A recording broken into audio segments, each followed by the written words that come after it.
उत्पन्न होती है और इच्छा से क्रोध होता है। क्रोध से सम्मोहन और अविवेक उत्पन्न होता है। श्री राम कहते हैं कि जैसे प्राणी अपने पुराने कपड़े उतार कर फेंक देता है, नए को धारण करता है, उसी प्रकार यह आत्मा अपने पुराने शरीर को त्याग करके नया शरीर प्राप्त करती है। तुम उसके लिए शोक करते हो जो शोक करने के योग्य नहीं है, और फिर भी ज्ञान की बातें करते हो। बुद्धिमान व्यक्ति ना जीवित और ना ही मृत व्यक्ति के लिए शोक करता है।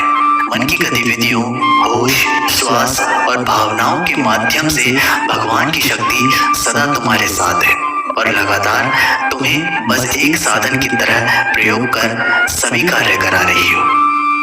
हर किसी के अंदर अपनी ताकत और अपनी कमजोरी होती है।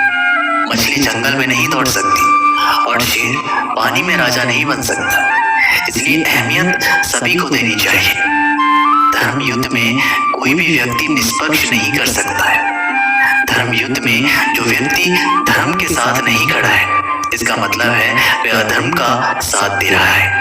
श्री राम कहते हैं कि संदेह की स्याही से संबंध के भ्रष्ट कर कभी शुभ अंकित नहीं होता, इसलिए अपने मन के विचार और संबंधों का आधार दोनों ही शुभ रखें। मोहग्रस्त होकर अपने कर्तव्य पद से हट जाना मूर्खता है, क्योंकि इससे ना तो तुम्हें स्वर्ग की प्राप्ति होगी और ना ही तुम्हारी कृति बढ़ेगी। इस भौतिक संसार का ये नियम है, जो वस्तु उत्पन्न होती है कुछ काल तक रहती है, अंत में लुप्त हो जाती है, चाहे वे शरीर हो या फल हो।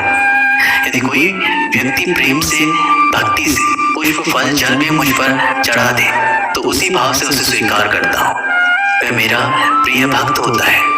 उससे मत डरो जो वास्तविक नहीं है, न कभी था न कभी होगा। जो वास्तविक है वो हमेशा था और उसे कभी नष्ट नहीं किया जा सकता। जीवन में आधे दुख किस कारण जन्म लेते हैं, क्योंकि हमारी आशाएं बड़ी होती हैं। इन आशाओं का त्याग करके देखो, जीवन में सुख ही सुख है। अपने परम भक्तों जो हमेशा मेरा स्मरण या एक चित्त मन से मेरा पूजन करते हैं, मैं व्यक्तिगत रूप से उनके कल्याण का उत्तरदायित्व लेता हूँ। जन्म लेने वाले के लिए मृत्यु उतनी ही निश्चित है जितना कि मृत होने वाले के लिए जन्म लेना। इसलिए जो अपरिहार्य है उस पर शोक मत करो। तुम क्यों व्यर्थ में चिंता करते हो? तुम क्यों भयभीत होते हो? कौन तुम्हें मार सकता है?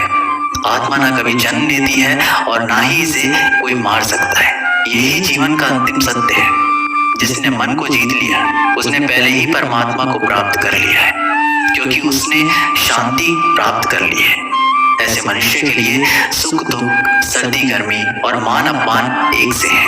श्रेष्ठ पुरुष को सदैव अपने पद और गरिमा के अनुरूप कार्य करने चाहिए, क्योंकि श्रेष्ठ पुरुष जैसा व्यवहार करेंगे तो इन्हीं आदर्शों के अनुरूप सामान्य पुरुष भी वैसा ही व्यवहार करेंगे। सफलता जिस ताले में बंद रहती है वह दो चाबियों से खुलती है, एक कठिन परिश्रम और दूसरा दृढ़ संकल्प। मैं भूतकाल, वर्तमान काल और भविष्य काल के सभी जीवों को जानता हूँ, लेकिन वास्तविकता में मुझे कोई नहीं जानता है। जो दान कर्तव्य समझकर बिना किसी संकोच के किसी जरूरतमंद व्यक्ति को दिया जाए वह सात्विक माना जाता है। जो पुरुष सुख तथा दुख में विचलित नहीं होता और इन दोनों में संभाव रखता है वह निश्चित रूप से मुक्ति के योग्य है। कर्म वह फसल है जिसे इंसान को हर हाल में काटना ही पड़ता है, इसलिए हमेशा अच्छे बीज बोएं ताकि फसल अच्छी हो। जो लोग भक्ति में श्रद्धा नहीं रखते वे मुझे पा नहीं सकते।